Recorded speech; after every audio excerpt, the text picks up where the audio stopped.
Olá, eu sou o professor César Fiuza, professor de Direito Civil na UFMG e na FUMEC, e também professor na FADIPA, professor que dá consultorias eventuais na FADIPA.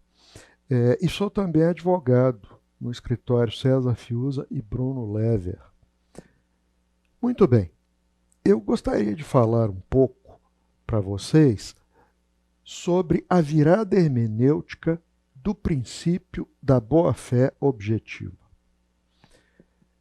A primeira pergunta que eu mesmo me fiz quando eu deparei pela primeira vez com esse princípio foi o seguinte: se o princípio da boa-fé objetiva diz que todos devamos ser honestos, corretos, se é o princípio da lealdade, das boas práticas, isso significa então que antes desse princípio ser consagrado no direito brasileiro, as pessoas podiam ser desonestas, desleais, elas não tinham que, enfim, atentar para essas boas práticas, né, de correção, enfim.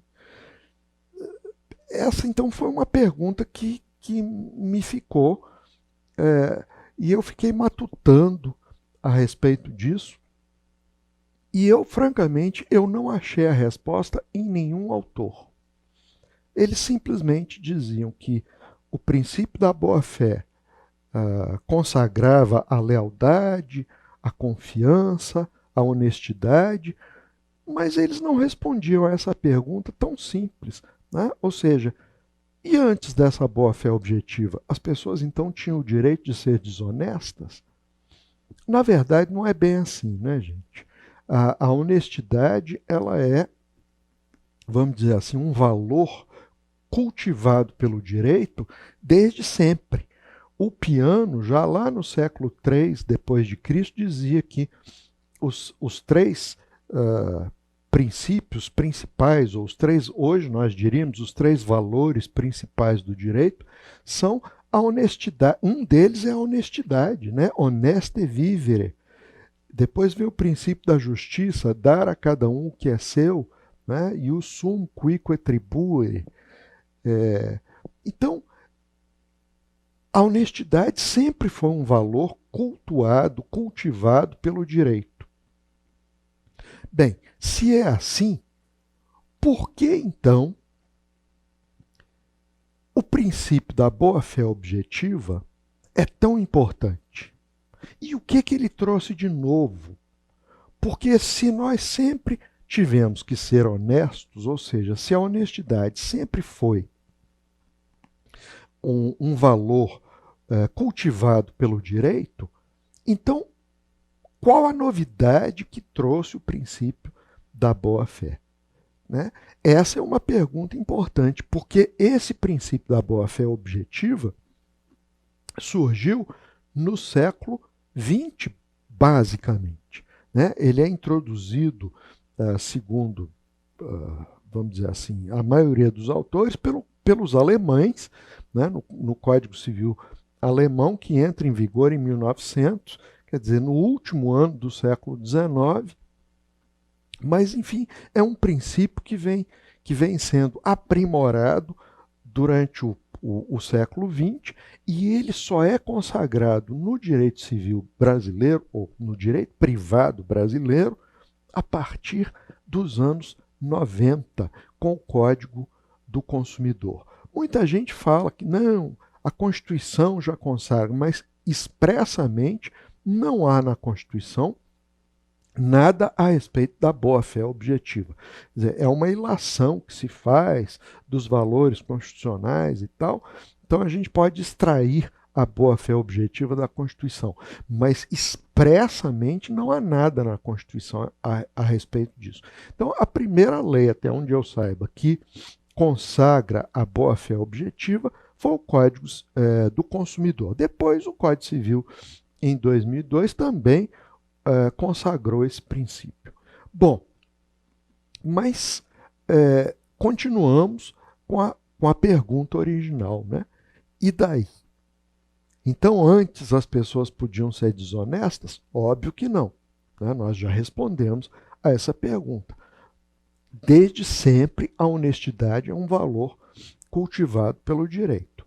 Bom, mas então, o que a boa-fé objetiva trouxe de novo? Bom, na minha opinião, ela trouxe duas coisas, duas novidades. A primeira delas é que, se antes as pessoas podiam ser desonestas, desculpa, o contrário, né? Se antes as pessoas não podiam ser desonestas, por outro lado, elas não tinham precisamente o direito de esperar que as outras pessoas fossem também honestas. Portanto, o que a boa-fé objetiva traz de novo é que, a partir dela, ou seja, a partir do princípio da boa-fé, as pessoas não só têm o dever de ser honestas, como têm o direito de pressupor que a outra pessoa, ou seja, e aí vai depender muito da relação jurídica, quem seja essa outra pessoa, né? Mas, de uma maneira geral, em todo tipo de relação jurídica, né? Então, nós não só temos o direito, temos o dever de ser honestos, como temos o direito de esperar que a contraparte da relação jurídica seja honesta. Em outras palavras, nós temos o direito de ser inocentes, nós temos o direito em última instância, nós temos o direito de ser bobos até, né? Ou seja, aquele direito de imaginar que ninguém esteja querendo passar a perna na gente. Então, isso daí é uma virada muito importante que a boa-fé objetiva nos trouxe. Né? Ela dá esse giro hermenêutico.